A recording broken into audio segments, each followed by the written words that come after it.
Hey all, Miss Nigro here. So we just did our first skill check.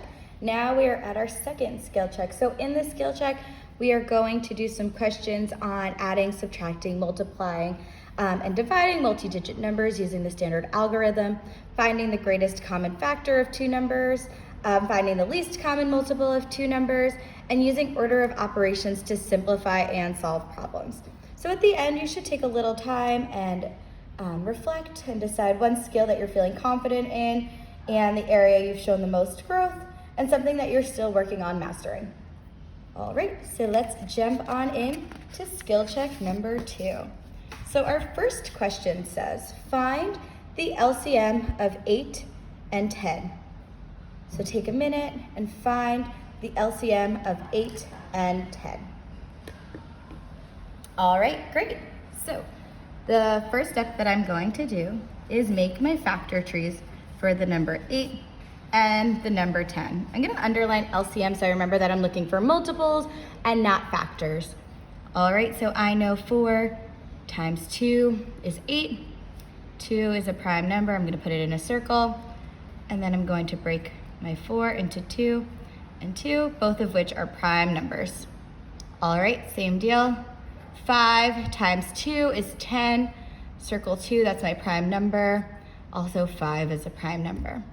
Okay, so my next step is to list the factors, the prime factors of 8 and 10. So I have 2 times 2 times 2 for 8. And 2 times 5 for 10. My next step is to find my pairs, which is just one pair. So since this is an LCM problem, I need to keep these extra numbers. So underneath it, I'm going to write 2 one time from this pair, times this 2, times this 2, times 5. All right, 2 times 2 is 4. Rewrite the whole thing. 4 times 2 is 8. 8 times 5 is 40. All right, so the LCM of 8 and 10 is 40. And also, just to keep in mind, I like to put all of my work in a nice, neat Dorito. All right, great job. My next question says, use long division, 6,510 divided by 42. Take a second and get this started. All right, great. So in my notebook, I would write 6,510 divided by 42. So now I need to look at this whole 42. Can 42 fit into 6? I know that it cannot. I like to use an X as a placeholder. If you use a 0, that's fine too, same thing.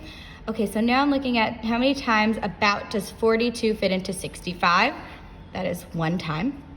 So I divide, multiply, subtract, bring it down. Divide, multiply, subtract, bring it down. All right, so I've divided, I've multiplied. 45 times 1, so, oh my goodness, 42. This is why we do math in pencil, Miss Nigro. 42. All right, 5 minus 2 is 3. 6 minus 4 is 2. All right, divide, multiply, subtract, bring it down. All right, so I'm not really sure how many times 42 fits into 231, so I'm gonna do my work off to the side. I'm going to go with 42 times 5. 5 times 2 is 10, carry the 1. 5 times 4 is 20 plus 1. Ooh, very close. I'm just gonna dabble and just make sure that this is too big. 6 times 2 is 12, 24, 25. Okay, I'm going with 5. So 42 times 5 is 210. Divide, multiply, subtract. 1, 21. And then bring it down. 42 goes into 210. We just found out 5 times. 5 times 42 is 210. And our answer, with no remainder, is 155. One way that I could check my answer would be to do 155 times 42.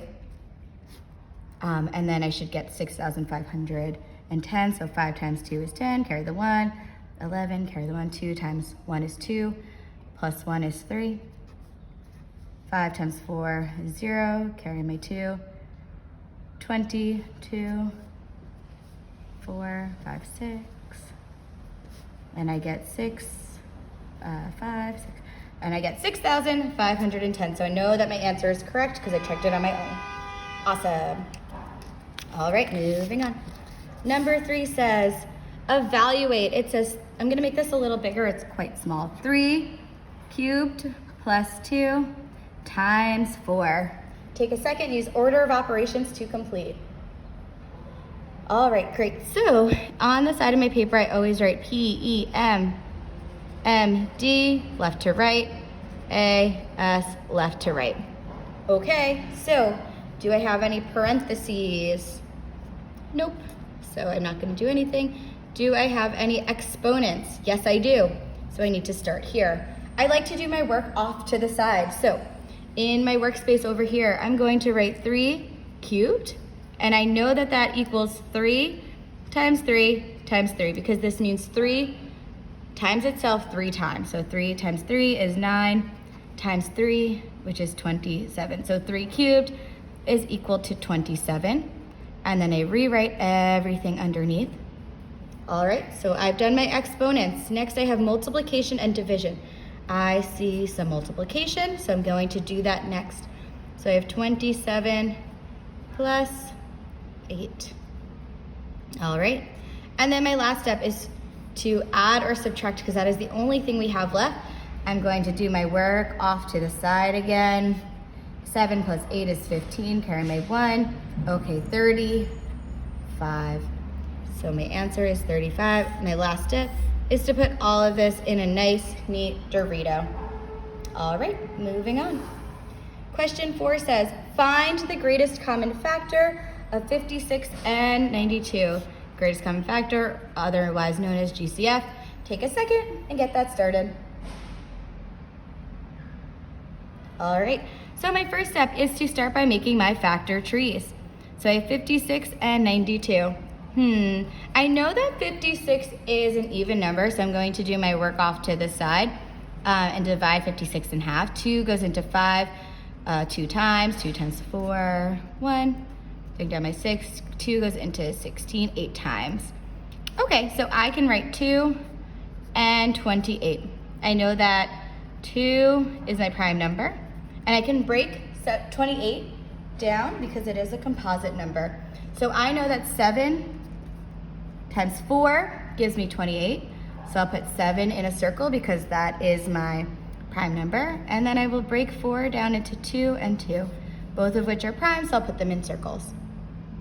All right, I'm gonna use a different color so it doesn't get lost in the sauce. 92, again, I know that this is an even number, so I'm going to cut it in half. 2 goes into 9 4 times. 2 times 4 is 8, 9, 8. 2 goes into 12 6 times with nothing left over. Okay, so I can write 2 and I can write 46.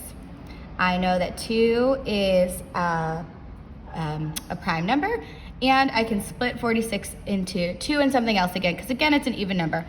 I'm not quite sure. I'm gonna do my work off to the side. 2 goes into 4 2 times. Bring down my 6. 2 goes into 6 3 times. Great, 23. All right, 23. I know that it isn't divisible by 2. I know that it isn't divisible by 3. I know that it isn't divisible by 4 or 5 or 6 or 7. Okay, so it seems like 23 must be a prime number. I'll put it in a circle. Okay, so now my final step is to list my factors, my prime factors of 56 and 96. Okay, so my prime factors of 56 are 2 times 2 times 2 times 7, and 96 are 2 times 2 times 23. Okay, and I circle my pairs, which is a pair of 2s and another pair of 2s, and I write 2 one time each. So 2 times 2 is 4. So the greatest common factor is equal to 4. Tricky stuff. All right, moving on. All right, our favorite words. Last week, the New York Giants were giving away streamers to each person entering the stadium. One group received 30 streamers. A second group received 72 streamers. If each person entering the stadium received the same number of streamers, what was the greatest number of streamers that each person could have received? So at this point, you should be asking yourself, my biggest number is 72. Will my answer be bigger or smaller than 72? If my number is bigger than 72, we're looking for multiples. If my number is smaller than 72, we're looking for factors. So take a second and decide, and then get it going. Alrighty, so we know that our number needs to be smaller than 72 because we want to make equal groups. We want each group to have some streamers, we want another group to have some streamers, and we want to know how many each person could get. We can't possibly have more than 72 because one group only received 30 streamers. They don't have 72, so that's just not possible. So this is a GCF problem. So in your notebook, you should have 30 and 72, and you can make your factor trees. So we have 3 times 10. 3 is my prime number. 5 times 2. Okay, great. 72. I know it's an even number. I'm going to do my work off to the side because I like to make sure that everything is the way that it should be. All right, so I know 2 and 36. 2 is a prime number. I know that 6 times 6 is 36, and then I can break these both up into 3 times 2 and 3 times 2, all prime numbers. All right, my next step is to list all of my prime factors of 30 and 72. And 72. Great, 30, I have 2 times 3 times 5. And for 72, I have 1, 2, 3 twos, 2 times 2 times 2. Oh my goodness, times 3 times 3. Exhausting. All right, now I need to find my pairs. So I have 1 pair of 2s, and I have a pair of 3s. So since this is a GCF problem, I cross out all of those because I do not want to get confused, and I want to make sure I'm only using the numbers that I need to use. So I put 2 one time times 1 3, and that equals 6. So 6 streamers because, oops, sorry, I ran out of room, because units are super important. So each person received about 6 streamers. All right, our next question, more words. Rebecca wishes to advertise her business, so she gives packs of 13 red flyers to each restaurant owner and sets of 20 blue flyers to each clothing store owner. At the end of the day, Rebecca realizes that she gave out the same number of red and blue flyers. What is the minimum number of flyers that she distributed? So in your head, you need to decide, will my number be more than or less than 20? Once you decide that, take a second and get it started.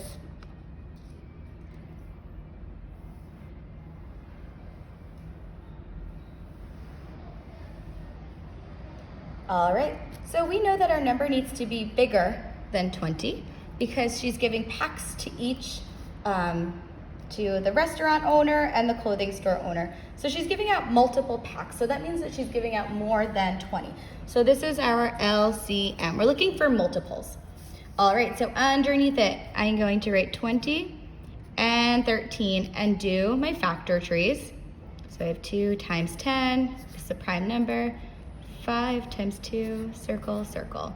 All right, 13, I know that it's not divisible by 2 or 3 or 4 or 5 or 6.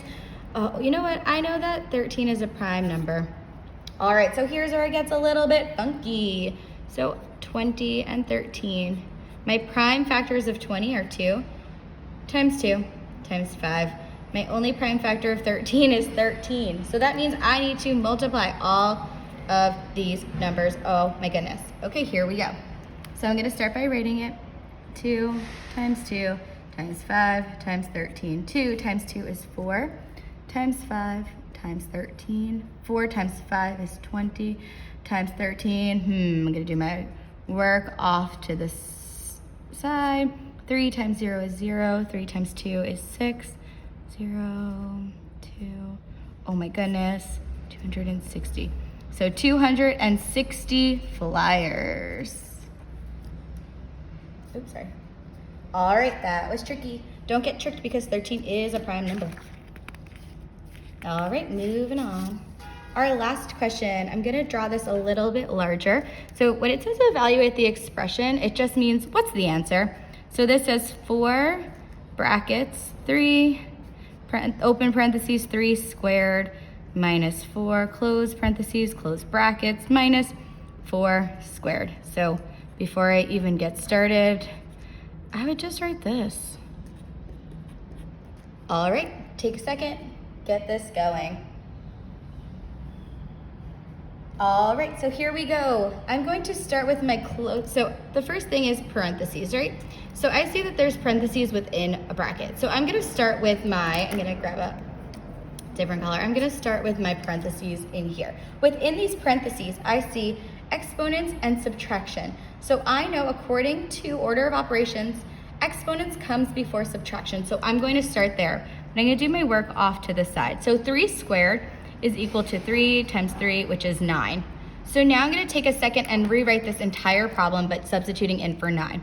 So I have 4, open, 3, 9 minus 4, close bracket, minus 4 squared.